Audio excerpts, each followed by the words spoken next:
So, I first got the idea of designing and building my own PC when I was really little. I was in about 6th grade, and ever since then, I've been saving up to build the most balls-to-the-walls computer. I watched all my Linus Tech Tips, Austin Evans, Jay's, Paul's Hardware, Bitwit, MKBHD, and so on. And I got to learn a lot about computers, but I never actually built one until I watched this video. After seeing this, the Inwin H-frame, I finally decided it was time to get started in building my own, because I thought that was the coolest thing ever. But then, the price. But that led me to finding this, the Inwin 909, and I thought it was perfect. It's the best possible case for my room, for the type of person I am. It's clean, simple, silver and black, which my room is silver, black, and green. It matches everything about me, and perfect. After getting the Inwin 909, I was basically started. I needed to get more parts so that they didn't become outdated, and that led me to buying the X99A Gaming Pro carbon board. So this is the backbone to my whole system. It's got everything I could need for what I was planning on doing, especially the carbon fiber and the P1, because at the time, Forza 6 had actually just come out, and it's got the whole RGB LED stuff going on, which I thought was really cool. One of the first boards that actually had that. And that's what put me over the edge in buying this particular board instead of the Asus Rampage 5.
Okay, I know what you're thinking. Why on earth am I showing you a Quadro 8800 GT? Just hear me out though. Because my 6850K doesn't have any onboard graphics, my friend lent this to me just so I could install Windows and my drivers and get Orion ready to go while I saved up for my first 1080 Ti.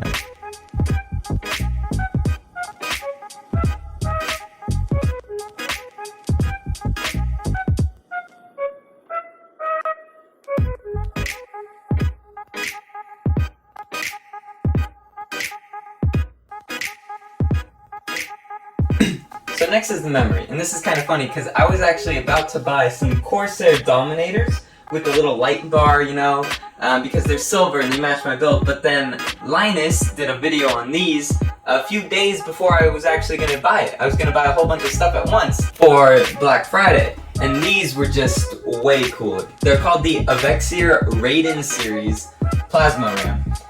They're sold in DDR3 and DDR4 up to 64 gigabytes, but I went with the 32, and I love them. The only minor thing about them that I don't like, which might just be my personal model, is one of the sticks doesn't actually light up, where 3 of them do.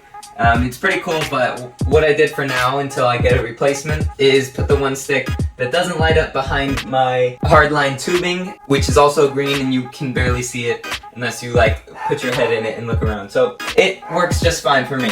And now the second most expensive piece of my whole build was my processor, the Intel i7-6850K. It's got 6 cores, 12 threads. I have it overclocked to 4.4 gigahertz at the moment. And the reason why I chose it is because it's right above that sweet spot for gaming of 4 cores, but it's not at like the absolute, I'm paying $2,000 for a CPU point of 8 or 10 cores.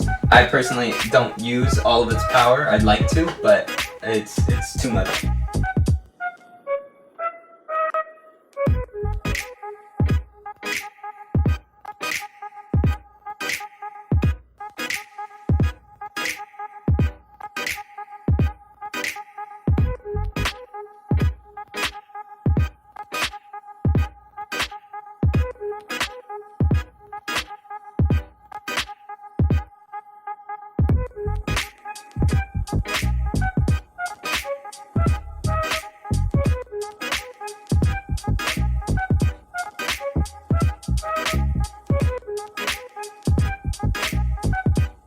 Next up is how I cooled it. How did I cool this beast of a computer? Well, the most important thing is probably how many radiators you have, but I also went into looking up what is the best water block, the best tubing, well actually in my case the easiest tubing to use, the best thermal paste, the best fans for my particular radiator, and I think that's it. Yeah, so to start it off, I got the Pacific W2 water block from Thermaltake. Now I know that there are better ones in terms of fin density, test recently, like the SwiftTech one, but you can only get that with buying a SwiftTech all-in-one radiator. And I didn't want to do that, I wanted a custom loop, so I went with the Pacific W2, which is still one of the top water blocks you can get. And it has interchangeable little covers, so I could put a green one in and match it to the rest of the build perfectly.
I didn't want any branding lit up on top of my CPU just so it would look more premium, so I decided to take the blue lid and see if there was any way I could block the light passing through it.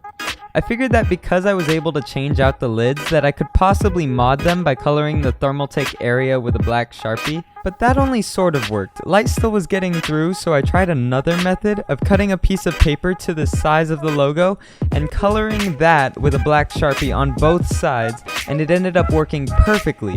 So I put the piece of paper on the green lid and installed it back onto the water block, and it was good to go.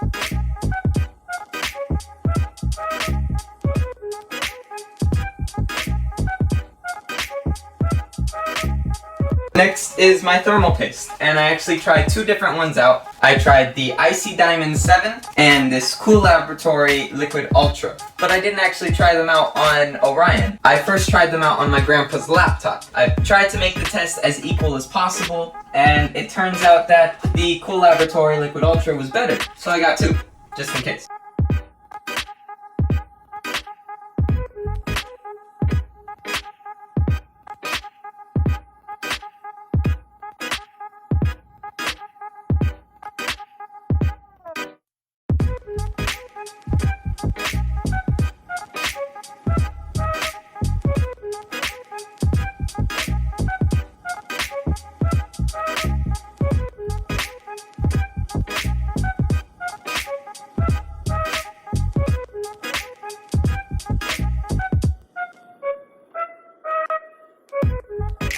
And finally, the big, the beefy motherload, my 1080 Ti.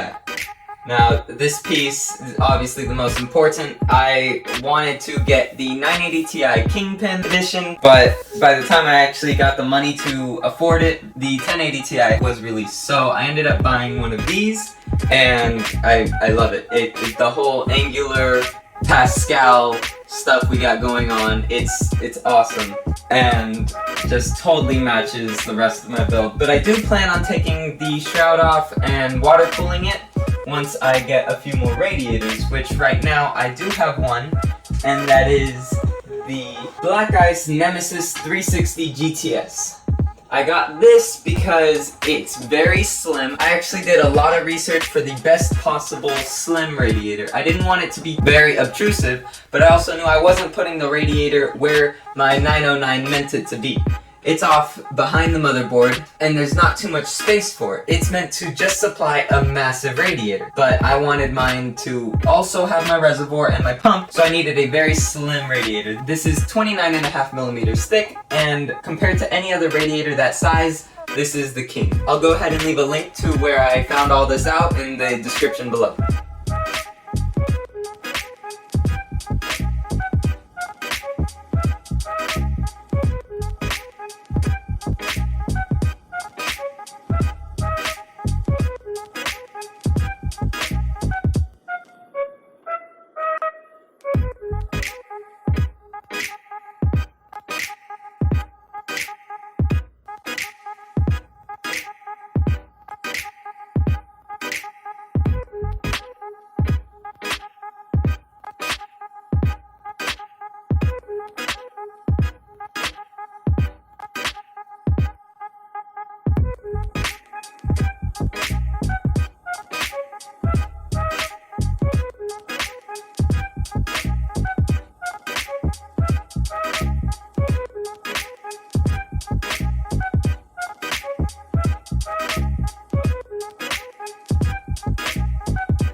So I know that tubing isn't that important in performance and specs or anything, but at Primo Chill they did have this neon green UV tubing that was PET G, which is the easiest one to bend, and I just thought that it was great. I didn't have to get some sort of a dye for my water. I just am using normal distilled water, and it still looks great. It matches my room, and yeah, I can't say much more about it. It's just normal tube, but it's just green, and it lights up when you put a black light on it. So it's nice.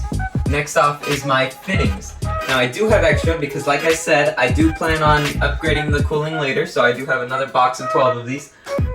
But I actually tried 2 different ones out like I did for the thermal paste. Not for performance, but for how tight it held the tubes. And I actually forgot the name of the other ones I tried, but these were just so much better that I went with these, and I love how they look, so I'm keeping these.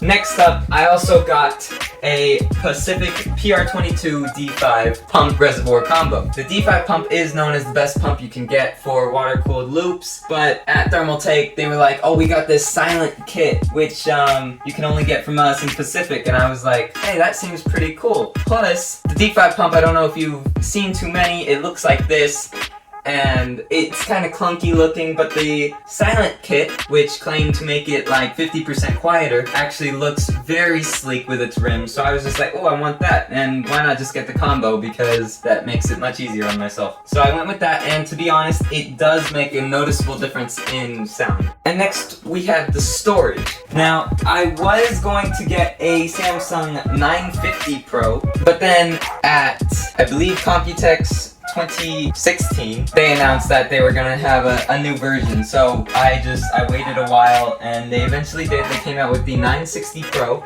which is much faster. It's on par with the Corsair, I believe, M500. I'm not sure if that's its name, but I think that's what it's called, or M50. And I didn't just go with the 1TB of the M.2 storage, I also went with the second drive, the 850 Pro, because I also plan on running OS X. I haven't installed it yet, but I do plan on putting OS X on my second drive so that I have 2 totally separate drives for my separate operating systems.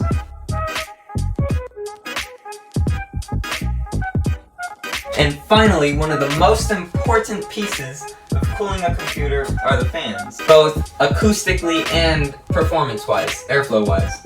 Now, I went with 2 different types, one for performance and one for acoustics. So, the way I figured out how performance affects different fins and stuff, I read a lot of stuff, and basically the narrower your fin density is in your radiator, the more of a static pressure type fan you would want. But the wider your fin density is, you want more of an airflow based fan. These Cougar green fans are very airflow based. They go up to, I believe, 1,400 RPM, 1,200 RPMs. And they aren't that loud. I do want Orion to be very quiet, and these are just a very good balance of both performance and noise. Next, I wanted quietness, so I got PWM static pressure fans, so these can run at very low speeds and push tons of air through at a slow rate. They don't make any noise. I think that both of the Corsair SP120s that I have in Orion are actually quieter than one of these, running at like 50%.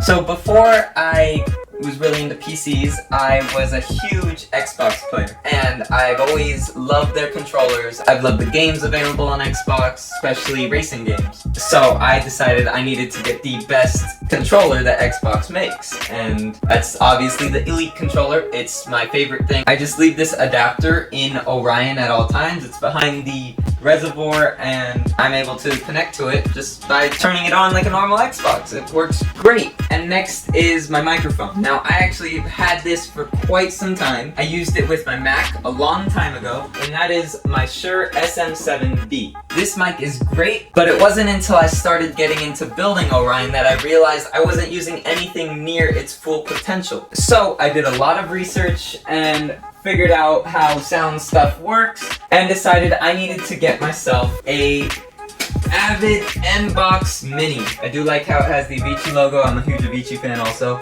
Love Avicii. And basically this makes my microphone full studio quality. It's awesome. And it fits inside Orion with its silver and black thing it's got going on a little shelf I made. So it's perfect to have for my microphone, and I probably don't need anything better for talking. And next, what's the point of having a super high quality microphone if I don't have some super high quality headphones? So I've actually always been into really nice headphones since before I wanted to build Orion, and I got these Diesel Vectors, Monster Vectors. They're designed by Diesel, sound by Monster. They're called the Vectors. They are very nice. They are slightly uncomfortable, but the sound quality is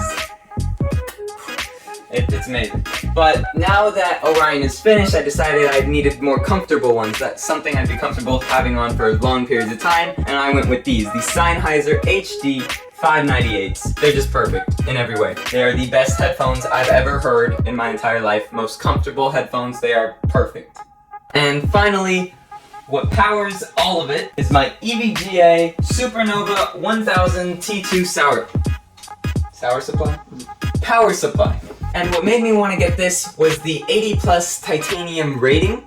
That was just really important to me, and the only other power supply that allowed it at the time was the Corsair 1500 watt AX, and that had been out for quite some time already. So when this got released, I instantly was like, that's the one for me. It's nice and sleek looking, it's a matte black to it, and it just also matched my case. So I went with this one.